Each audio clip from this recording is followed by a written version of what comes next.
Hello student, तो स्वागत है हमारा YouTube channel Maxwell physics classes में। और आज के इस वीडियो में हम लोग जानेंगे जो न्यू मॉडल सेट आया है क्लास 11th फिजिक्स का 2023 के लिए, वो हम लोग देखेंगे।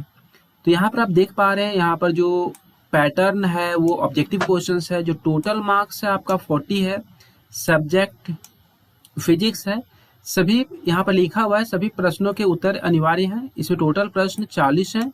हर एक प्रश्न के लिए 1 अंक आपका निर्धारित किया गया है। प्रत्येक प्रश्न में 4 विकल्प दिए गए हैं, सही विकल्प का चयन कीजिए। गलत उत्तर के लिए कोई अंक नहीं कटेगा। खुशखबरी है, इसमें आपका कोई भी नेगेटिव मार्किंग नहीं है। तो चलिए हम लोग टाइम वेस्ट किए बगैर स्टार्ट करते हैं। जो पहला नंबर क्वेश्चन है बच्चों, यहाँ पर ध्यान दीजिए आप। पहला नंबर जो क्वेश्चन है यहाँ पर, पहला नंबर क्वेश्चन बोलता है इसमें, जो फर्स्ट नंबर क्वेश्चन है, देखिए यहाँ पर ध्यान दीजिए आप। बोलता है an Indian scientist who won Nobel prize for physics. बोलता है कि भौतिकी के लिए नोबेल पुरस्कार जीतने वाला प्रथम भारतीय कौन है। एक भारतीय वैज्ञानिक का नाम बताना है। तो आपको पता है सीवी रमन जो है वो पहले इंडियन साइंटिस्ट हैं जो नोबेल प्राइज जीते हैं। सेकेंड नंबर क्वेश्चन इसमें बोलता है which of the following is not a system of units. तो बच्चा आप जानते हैं टोटल 4 यूनिट होता है, एमकेएस, सीजीएस, एसआई और एफपीएस। लेकिन यहाँ पर एक एक्स्ट्रा यूनिट दिया हुआ है डेसीबल, जो कि आपका डेसीबल जो है आपका एक यूनिट सिस्टम ऑफ यूनिट नहीं है। तो इसका जो सही आंसर है D number. Third number question इसमें क्या बोलता है, देखिए बच्चों थर्ड नंबर जो क्वेश्चन है इसमें, जो थर्ड नंबर क्वेश्चन है, in SI system the fundamental units are. बोलता है कि फंडामेंटल यूनिट में क्या क्या आता है। आपको जो पता होना चाहिए बच्चों कि इसमें टोटल 7 फंडामेंटल यूनिट्स होते हैं। 7 फंडामेंटल यूनिट होता है। फर्स्ट में mass, length, time, temperature, electric current, amount of substance और ल्यूमिनस इंटेंसिटी। तो इसका जो सही आंसर है, लेंथ का मीटर होता है, मास का किलोग्राम, टाइम का सेकंड, टेम्परेचर का केल्विन होता है, करंट का एम्पियर होता है, अमाउंट ऑफ सबस्टांस का मोल होगा, ल्यूमिनस इंटेंसिटी कैंडेला। तो इसका सही आंसर है ए नंबर। इसमें सही क्यों नहीं है, तो इसमें आप देखिए, एक जो कूलम है, ये कूलम एसआई यूनिट में नहीं आता, फंडामेंटल यूनिट में नहीं आता है। इसमें न्यूटन जो फंडामेंटल यूनिट में नहीं आता है। इसमें आप फ्लक्स जो है फंडामेंटल यूनिट में नहीं आता। इसका सही आंसर है 3 का ए नंबर। नेक्स्ट नंबर क्वेश्चन देखिए बच्चों, इसमें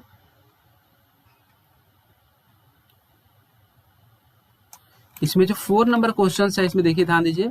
4 नंबर क्वेश्चन क्या बोलता है, कोई एक व्हीकल है जो हाफ डिस्टेंस ट्रेवल कर रहा है स्पीड v1 से, और सेकेंड हाफ स्पीड v2 से ट्रेवल कर रहा है। तो एवरेज स्पीड क्या है। तो बहुत सारे बच्चे सोच रहे हैं कि एवरेज निकालने का तरीका क्या है कि दोनों को जोड़ के 2 से डिवाइड कर देंगे। नहीं बच्चा, गलत हो जाएगा। इसका जो सही आंसर है बच्चा 2v1v2 by v1 plus v2। कम समय है बच्चा, ऐसे भी इसको आप पढ़े होंगे डिटेल में। 2v1v2 by v1 plus v2 होता है इसका, ये इसको ड्राइव करके निकालना होता है। तो 4 का आंसर हो जाएगा C number. Next number question देखते हैं यहाँ पर। 5 नंबर क्वेश्चन क्या बोलता है। 5 नंबर क्वेश्चन बोलता है which of the following can be used to describe how fast an object is moving along with the direction of motion at a given instant of time।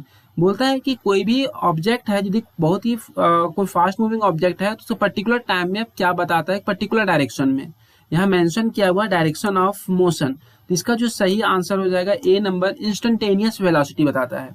यदि direction mention नहीं किया हुआ रहता तो यहाँ पर आपका इंस्टेंटेनियस स्पीड होता। लेकिन इसका जो सही आंसर है 5 का ए नंबर। नेक्स्ट नंबर क्वेश्चन देखते हैं इसमें। नेक्स्ट नंबर जो क्वेश्चन है, देखिए बच्चों इसमें 6 नंबर जो क्वेश्चन बोलता है इसमें कि मैक्सिमम रेंज ऑफ प्रोजेक्टाइल क्या होगा। मैक्सिमम रेंज ऑफ प्रोजेक्टाइल क्या होगा। तो बच्चों जैसा कि आप जानते हैं, जो फॉर्मूला होता है R इक्वल टू, जो फॉर्मूला होता है मैक्सिमम रेंज का, थोड़ा राइटिंग यहाँ पर उतना अच्छा नहीं बन पाएगा क्योंकि हम माउस से लिख रहे हैं बच्चों, इसमें थोड़ा सा मैनेज कीजिएगा आप लोग। इसका फॉर्मूला होता है u square sine 2 theta sine 2 theta by g, sine 2 theta divided g. अब यहाँ पर कुछ नहीं करना आपको, यहाँ पर थीटा के जगह पे हम 45 लिखेंगे। तो साइन 45 ये आपका 45 इंटू 2 90 हो जाएगा, साइन 90 की वैल्यू 1 हो जाएगा। तो ये मैक्सिमम वैल्यू देगा u square by g, u square by g. तो इसका सही आंसर है बच्चों ए नंबर। तो 6 का आंसर हो जाएगा A number, maximum range. 7 number question क्या बोलता है, देखिए 7 नंबर क्वेश्चन बोलता है इसमें, ये बहुत ही आसान क्वेश्चन है 7 नंबर। ध्यान दीजिए, इसमें 7 नंबर क्वेश्चन बोलता है कि कोई भी एक बॉडी है जो कोई भी सर्कल में मूव कर रहा है सर्कमफेरेंस के अलॉन्ग, इसका रेडियस दिया हुआ 2 मीटर, वेलोसिटी दिया हुआ है 6 मीटर, तो एंगुलर वेलोसिटी क्या होगा? तो एक बहुत ही अच्छा रिलेशन है v equal to omega R, v equal to omega R, v equal to omega R. यहाँ से ओमेगा निकालना है आपको, तो ओमेगा इक्वल टू हो जाएगा बच्चों, ओमेगा इक्वल टू हो जाएगा v बाई आर। v का मान यहाँ पर 6 दिया हुआ है, तो यहाँ पर 6 पुट कर देंगे और r के जगह बच्चों 2 पुट कर देंगे, तो 6/2 ये कटेगा, तो इसका आंसर कितना आ जाएगा बच्चों? 3। तो ये बहुत ही आसान क्वेश्चन था 7 का, बी नंबर 3 रेडियन पर सेकंड सही आंसर है। 8 नंबर क्वेश्चन देखते हैं बच्चों, इसमें क्या बोलता है। ये 8 नंबर तो और भी आसान क्वेश्चन था, सब बच्चा टाइप क्वेश्चन दिया हुआ है, जैसा कि आप लोग को हम पढ़ाए थे क्लास में भी। इसमें बोलता है एक्सेलरेशन किस तरह का क्वांटिटी है, तो बहुत ही आसान है। एक्सेलरेशन कैसा क्वांटिटी है? Vector quantity. तो 8 का जो सही आंसर है ए नंबर। नेक्स्ट क्वेश्चन देखते हैं हम लोग इसमें। नेक्स्ट नंबर क्वेश्चन इसमें बोलता है 9 नंबर क्वेश्चन देखिए बच्चों, 9 नंबर क्वेश्चन क्या बोलता है इसमें। 9 नंबर क्वेश्चन जो है इसमें देखिए, बोलता है एक स्टूडेंट है जो कुछ इक्वेशन लिख रहा है, power equal to work by time, force equal to mass into acceleration, velocity equal to displacement by time. तो बोलता है कितना वेक्टर क्वांटिटी इसमें यूज हुआ है। तो पहला तो फोर्स वेक्टर क्वांटिटी है, एक्सेलरेशन वेक्टर क्वांटिटी है, वेलोसिटी वेक्टर क्वांटिटी है और डिस्प्लेसमेंट। तो काउंट कर लीजिए बच्चों, 1 2 3 4। तो इसका सही आंसर है डी नंबर। तो 9 का जो बच्चों सही आंसर है डी नंबर। नेक्स्ट देखिए आप लोग यहाँ पर 10 नंबर क्वेश्चन बोलता है to shake off water from wet cloth it a common to give it a sudden jerk, in doing so we are talking advantage of. आप कपड़ा धोते हो बच्चों, उसके बाद क्या करते हो, आपको हवा में उसको जोर से उछालते हो, तो वहां पर किसका फायदा होता है? तो Newton's first law of motion का, जड़त्व का जो नियम बोलता है, उसमें जो वाटर ड्रॉपलेट्स रेस्ट में रहना चाहते हैं, लेकिन आप जब उसको कपड़े को जर्क देते हो तो वो वाटर ड्रॉपलेट्स कपड़े से बाहर चले जाते हैं। तो 10 का जो सही आंसर है बच्चों ए नंबर। नेक्स्ट नंबर क्वेश्चन देखिए, नेक्स्ट जो नंबर क्वेश्चन है यहाँ पर 11 नंबर क्वेश्चन यदि देख पा रहे हैं यहाँ पर, बोलता है when we experience recoil in a gun after firing a bullet. जब आप गन चलाते होंगे तो वहां पर गन को जो फायर करते हैं हम लोग, तो बुलेट आगे गन पीछे की ओर जाता था, ऐसा क्यों होता है? तो यहाँ पर ऑप्शन दिया है कि बुलेट के पास कम मोमेंटम होगा, बुलेट के पास अधिक मोमेंटम होगा, बुलेट के पास 0 मोमेंटम होगा, नन ऑफ द अबव। बच्चों आपको पता होना चाहिए कि कंजर्वेशन ऑफ मोमेंटम बोलता है कि टोटल मोमेंटम कंजर्व रहेगा। कहने का मतलब जितना मोमेंटम आगे होगा उतना ही मोमेंटम पीछे होगा, दोनों का वैल्यू इक्वल होता है बट डायरेक्शन अपोजिट होता है। लेकिन यहाँ ऐसा कोई भी ऑप्शन नहीं है, इसीलिए सही आंसर होगा D, none of the above. Next number question देखते हैं 12 नंबर क्वेश्चन यहाँ पे क्या है बच्चों, देखिए 12 नंबर क्वेश्चन बोलता है यहाँ पर, 12 नंबर जो क्वेश्चन है यहाँ पर कि किसी भी बॉडी का मास दिया हुआ है, किसी भी बॉडी का मास दिया हुआ है 2 kg, इसका वेट पूछा है। तो ये तो बहुत ही हलवा टाइप क्वेश्चन था। वेट का जो फॉर्मूला हो जाता है बच्चों, वेट का फॉर्मूला क्या होता है? Mass m into G, mass into acceleration due to gravity. तो मास का जो फॉर्मूला दिया हुआ है 2 दिया हुआ है, और एक्सेलरेशन ड्यू टू ग्रेविटी का जो फॉर्मूला है ये आपका 9.8 होता है बच्चों, 9.8 होता है। जब इसको सॉल्व कीजिएगा तो 8 2 जा 16 हो गया और 9 2 जा 18 और 1 19.6 इसका सही आंसर होगा, 19.6 न्यूटन। तो 12 का आंसर हो जाएगा ए नंबर। 13 नंबर क्वेश्चन और भी बच्चा टाइप क्वेश्चन दे दिया कि जब आप बस पे चल रहे होते हैं तो बस अचानक रुक गया, बस इज सडनली स्टॉप्ड। तो ये कौन सा नियम बताता है? जड़त्व का नियम, पहला नियम जो न्यूटन का पहला नियम जड़त्व का नियम को बताता है। ये बताता है कि जब हम मोशन में रहेंगे, कार जब बस के ऊपर है तो बस भी मोशन में, हम लोग भी मोशन में, लेकिन बस अचानक जब रुक जाता है तो हम लोग का ऊपर का बॉडी क्या रहता है? मोशन में रहना चाहता है, इसलिए हम लोग वहां पर थोड़ा सा हम लोग आगे की डायरेक्शन में झुक जाते हैं। नेक्स्ट नंबर जो क्वेश्चन है 13 नंबर का सही आंसर है ए नंबर। नेक्स्ट क्वेश्चन है बच्चा 14 नंबर क्वेश्चन देखिए यहाँ पर, बोलता है इसमें कंजर्वेशन ऑफ मोमेंटम को कौन सा नियम से हम लोग क्लियरली समझ सकते हैं? तो कंजर्वेशन ऑफ मोमेंटम में दोनों बात वहां पर आता है बच्चा कि जो आइसोलेटेड सिस्टम हम लोग बोलते हैं तो टोटल फोर्स 0 होना चाहिए, जो कि थर्ड लॉ से रिलेटेड होता है। क्योंकि जो थर्ड लॉ क्या बोलता है कि जब किसी भी सिस्टम में जब फोर्स काम करता है, जो वहां पर जो एक्शन होता है रिएक्शन का अपोजिट होता है और वैल्यू सेम होता है, तो इसमें दोनों नियम काम करता है। तो इसका जो सही आंसर है डी नंबर 14 का डी। 15 नंबर क्वेश्चन देखिए यहाँ पर 15 नंबर क्वेश्चन क्या बोलता है बच्चों इसमें। 15 नंबर क्वेश्चन बोलता है कि कोई भी ब्लॉक ऑफ मास एम है, एक ब्लॉक रखा हुआ है किसी भी, तो बोलता है यदि वो मूव कर रहा है, अब फोर्स को हम अप्लाई किए पैरेलल टू द सरफेस, तो बताना फ्रिक्शनल फोर्स किस पे डिपेंड करता है। तो बच्चों हम पढ़ा चुके हैं कि जो फ्रिक्शनल फोर्स होता है वो डायरेक्टली प्रोपोर्शनल किसका होता है, नॉर्मल रिएक्शन का।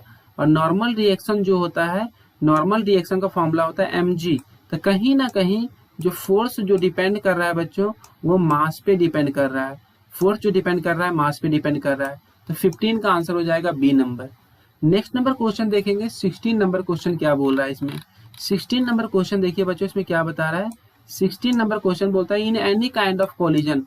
कोलिजन जब आप लोग को पढ़ाए थे वहां बताए थे कोलिजन 3 तरह का होता है, एक इलास्टिक कोलिजन, एक परफेक्टली इलास्टिक कोलिजन और एक elastic collision, perfectly elastic collision, एक इन इलास्टिक कोलिजन, एक परफेक्टली इन इलास्टिक कोलिजन। लेकिन तीनों में ही हम लोग देखे थे कि लीनियर मोमेंटम तीनों ही में कंजर्व था, लेकिन काइनेटिक एनर्जी जिसमें कंजर्व रहता है उसको इलास्टिक कोलिजन बोलते हैं, काइनेटिक एनर्जी कंजर्व नहीं रहता तो उसे इन इलास्टिक कोलिजन बोलते हैं। लेकिन जितना भी तरह का कोलिजन होगा सब में लीनियर मोमेंटम कंजर्व रहता है। तो 16 का आंसर हो जाएगा A number. Next number question देखते हैं हम लोग 17 नंबर क्वेश्चन देखते हैं बच्चों। यहाँ पर क्या बोलता है 17 नंबर क्वेश्चन में हम लोग देख रहे हैं यहाँ पर 17 नंबर क्वेश्चन बोलता है इसमें कि पोटेंशियल एनर्जी का फॉर्मूला क्या होता है। पोटेंशियल एनर्जी का फॉर्मूला होता है U equal to M into G into H। तो यहाँ पर M मास दिया हुआ है, H हाइट दिया हुआ है, तो कौन सा एब्सेंट है बच्चों, G। तो इसका जो सही आंसर है ग्रेविटेशनल एक्सेलरेशन। तो 17 का जो सही आंसर है आपका डी नंबर इसमें सही आंसर है 17 का। नेक्स्ट नंबर क्वेश्चन हम यहाँ पर देखेंगे, यहाँ पर नेक्स्ट नंबर क्वेश्चन देखेंगे हम लोग यहाँ पर 18 नंबर क्वेश्चन कि 18 नंबर क्वेश्चन क्या बोल रहा है यहाँ पर। तो 18 नंबर क्वेश्चन हम लोग ध्यान देते हैं यहाँ पर कि 18 नंबर क्वेश्चन क्या बता रहा है इसमें देखिए। बोलता है area under force displacement graph. तो जब भी इस तरह का क्वेश्चन आएगा बच्चा तो कुछ नहीं करना होता है, आप लोग को सिर्फ ध्यान देना रहता है कि वहां पर जो भी ग्राफ में दिया रहेगा उसको इनटू करना होता है। फोर्स हो गया बच्चों और इनटू डिस्प्लेसमेंट। तो फोर्स इनटू डिस्प्लेसमेंट किसका फॉर्मूला होता है, ये फॉर्मूला होता है वर्क का। तो इसका जो सही आंसर हो जाएगा वर्क डन। 18 का सी नंबर आंसर होगा। 19 नंबर क्वेश्चन बोलता है टॉर्क किसके जैसा काम करता है। तो यहाँ पर याद रखिएगा कि टॉर्क का जो सेम काम, जो फोर्स का काम लीनियर मोमेंटम में, जो लीनियर मोशन में होता है बच्चों, वही काम टॉर्क का एंगुलर मोशन में, रोटेशनल मोशन बोल सकते हैं हम लोग। लीनियर मोशन में जो फोर्स काम निभाता है, रोल निभाता है, वही रोल निभाता है टॉर्क रोटेशनल मोशन में। तो टॉर्क को हम लोग बोलते हैं टर्निंग इफेक्ट ऑफ फोर्स, एक तरह से बोल सकते हैं टॉर्क जो होता है आपका क्या होता है, टर्निंग इफेक्ट ऑफ फोर्स। इसका सही आंसर है आपका 19 का बी नंबर। यही क्वेश्चन बोलता है कि इनर्शिया किससे रिलेटेड है, तो मास से। तो 19 का आंसर हो गया यहाँ पर बी नंबर। 19 का हो गया बच्चों बी। नेक्स्ट नंबर क्वेश्चन देखते हैं 20 नंबर क्वेश्चन क्या बोल रहा है यहाँ पर, ध्यान दीजिए। 20 नंबर क्वेश्चन यहाँ पर बोल रहा है 20 नंबर क्वेश्चन कि which quantity is represented by product of moment of inertia और angular acceleration. Moment of inertia को डिनोट करते हैं बच्चा आई से और एंगुलर एक्सेलरेशन को डिनोट करते हैं हम लोग अल्फा से। तो ये फॉर्मूला किससे रिलेटेड है, तो ये फॉर्मूला रिलेटेड है टॉर्क से।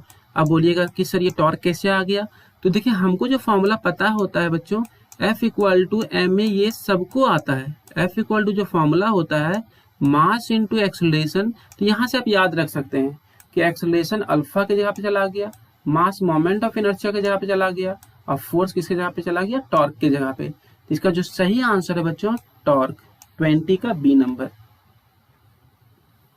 नेक्स्ट नंबर क्वेश्चन हम लोग देखते हैं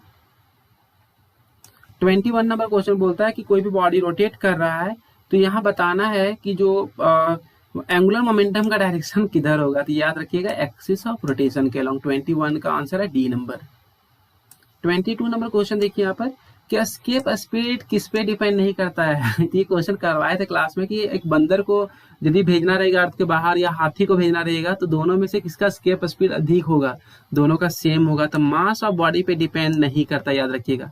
22 का सी नंबर सही आंसर है। 23 नंबर क्वेश्चन देखते हैं हम लोग। 23 नंबर क्वेश्चन क्या बोलता है बच्चों, देखिए यहाँ पर 23 नंबर जो क्वेश्चन है यहाँ पर कि एक्सेलरेशन ड्यू टू ग्रेविटी जो होता है वो कहाँ पर अधिक होता है। तो याद रखिएगा जो जी का मान होता है वो मैक्सिमम होता है पोल पे और मिनिमम होता है इक्वेटर पे। 23 का सही आंसर है ए नंबर। 24 नंबर क्वेश्चन क्या बोलता है कि एस्केप वेलोसिटी किस तरह मास पे डिपेंड करेगा, किस तरह मास पे वो डिपेंड करेगा। तो देखिए बच्चों यहाँ पर बहुत ही आसान क्वेश्चन था 24 नंबर में। आप वहां पर याद रखिएगा कि जो v का जो एस्केप स्पीड का फॉर्मूला होता है वो होता है आपका √2 स्मॉल g इंटू आर। यहाँ पर कहीं पर भी मास पे डिपेंड नहीं करता ऑब्जेक्ट, इसलिए मास का पावर कितना हो जाएगा 0। 24 का आंसर हो जाएगा ए नंबर। 25 नंबर क्वेश्चन बोलता है कि हाइड्रोलिक ब्रेक किस पे काम करता है, बहुत ही आसान क्वेश्चन था, बी नंबर हो जाएगा। पास्कल्स लॉ पे डिपेंड करता है, ये पास्कल लॉ पे वर्क करता है। ये क्वेश्चन करवाए थे कॉपी में आप लोग का, दो एप्लीकेशन बताए थे, हाइड्रोलिक ब्रेक और यहाँ बताए थे हाइड्रोलिक मशीन। 25 हो गया बच्चा। 26 नंबर क्वेश्चन बोलता है कि कोई भी बॉडी विस्कस लिक्विड में फॉल कर रहा है तो फाइनली उसका शुरू में उसका स्पीड घटता है लेकिन बाद में कांस्टेंट वेव से फॉल करता है, इसको बोलते हैं टर्मिनल वेलोसिटी। तो falls with a constant velocity, finally वहां बोल रहा है कि लास्ट में क्या होगा। फिर बोलता है विस्कस फोर्स किस पे डिपेंड नहीं करता, तो वेलोसिटी पे डिपेंड करता है, वेलोसिटी ग्रेडियंट पे डिपेंड करता है, नेचर ऑफ लिक्विड पे डिपेंड करता है और एरिया पे डिपेंड करता है। लेकिन यहाँ क्वेश्चन दिया हुआ है कि विस्कस फोर्स किस पे डिपेंड नहीं करता, किसी पर्टिकुलर लिक्विड के लिए लेंगे हम लोग तो नेचर पे डिपेंड नहीं करेगा, अदरवाइज वेलोसिटी पे डिपेंड करता है, वेलोसिटी ग्रेडियंट पे डिपेंड करता है। क्योंकि एफ का जो फॉर्मूला होता है, एफ जो होता है विस्कस फोर्स होता है वो डायरेक्टली प्रोपोर्शनल होता है एरिया का और वेलोसिटी ग्रेडियंट का, dv upon dx velocity gradient.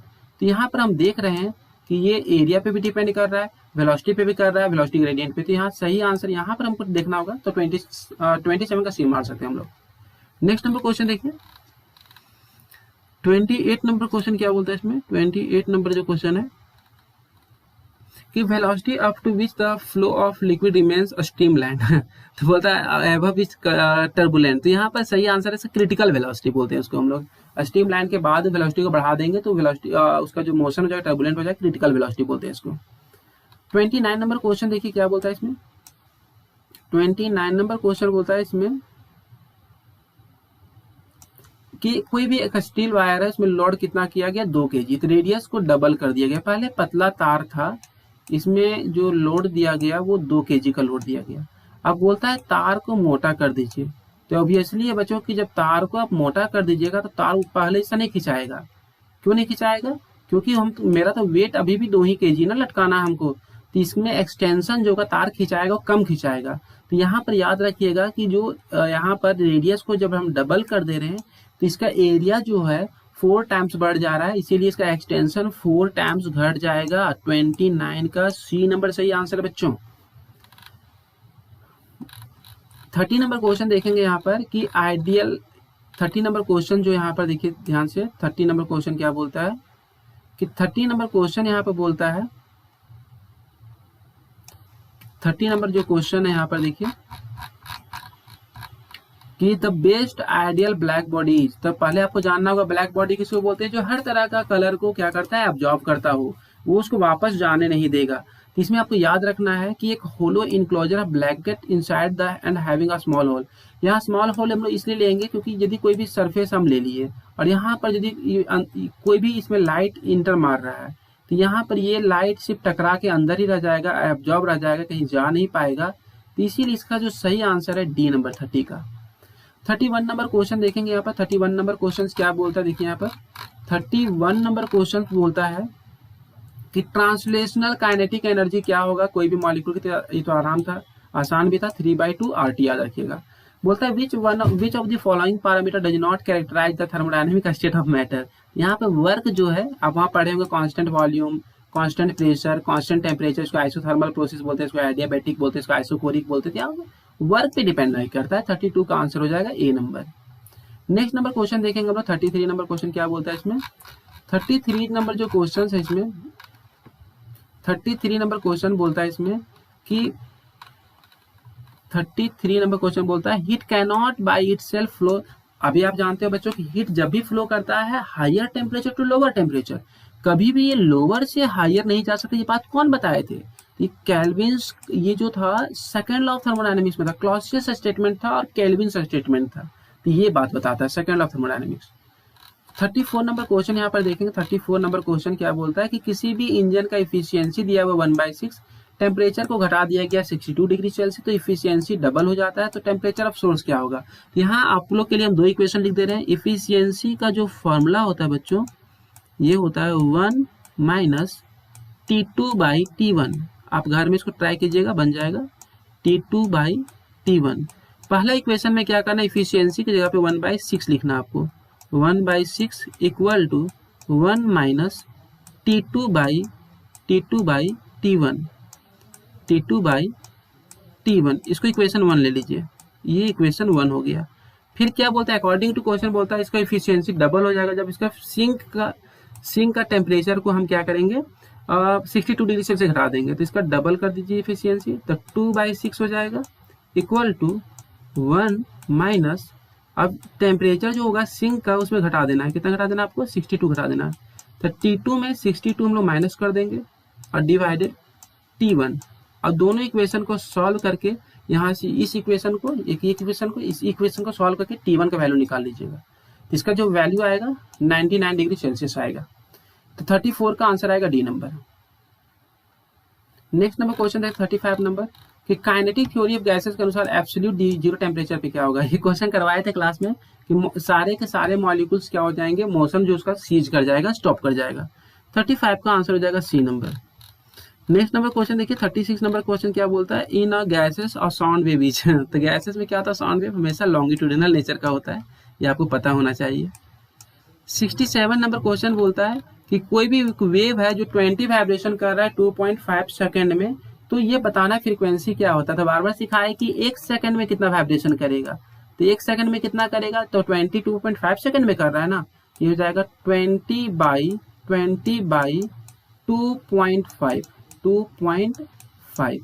इसको जब आप सॉल्व कीजिएगा, तो ये आपका पॉइंट ऊपर जाएगा और ये कट जाएगा 8 बार में। तो इसका जो सही आंसर है 8 हर्ज। 37 का डी नंबर सही आंसर है। नेक्स्ट नंबर क्वेश्चन देखेंगे यहाँ पर हम लोग 38 नंबर क्वेश्चन देखिए, बोलता है कि 78 टाइम ऑसिलेट कर रहा है 1 मिनट में। फिर सेम क्वेश्चन है बच्चा कि 60 सेकेंड में ये ऑसिलेट कर रहा है, 60 सेकेंड में ऑसिलेट कर रहा है कितना बार, 78 टाइम्स। तो 1 सेकेंड में क्या हो जाएगा बच्चों, 1 सेकेंड में कैसे निकालेंगे इसको, तो 1 सेकेंड में निकालना रहेगा, तो 78 को हम डिवाइड कर देंगे 60 से, तो इसका जो सही आंसर आएगा 1.3 हर्ज। 38 का C number. Next number question देखते हैं यहाँ पर 39 नंबर क्वेश्चन क्या बोलता है कि एसएचएम के लिए क्या एसेंशियल नहीं है, ग्रेविटी। क्योंकि हम यदि स्प्रिंग को हम एसएचएम कराएंगे, पेंडुलम में आपको लग रहा होगा कि नहीं एसएचएम के लिए ग्रेविटी जरूरी है, लेकिन ये जो आपका स्प्रिंग होता है उसमें भी एसएचएम करवाएंगे, उसमें ग्रेविटी का कोई रोल नहीं होगा। नेक्स्ट नंबर क्वेश्चन बोलता है कि जो 40 नंबर क्वेश्चन देखिए कि इसमें बोलता है कि रिस्टोरिंग फोर्स किस पे डिपेंड करता है। तो एसएचएम जब करवाइएगा तो ये मेन पोजीशन होता है बच्चों, ये मेन पोजीशन होता है, और जितना ज्यादा दूर आप इसको डिस्प्लेस करोगे तो यहाँ पर जितना ज्यादा डिस्प्लेसमेंट होगा तो फोर्स उतना ही ज्यादा काम करता है, रिस्टोरिंग फोर्स। तो रिस्टोरिंग फोर्स डिपेंड करता है डिस्प्लेसमेंट पे, दोनों का रिलेशन डायरेक्टली होता है, डायरेक्शन अपोजिट होता है। तो इसका जो सही आंसर हो जाएगा डायरेक्टली प्रोपोर्शनल टू डिस्प्लेसमेंट, 40 का ए नंबर।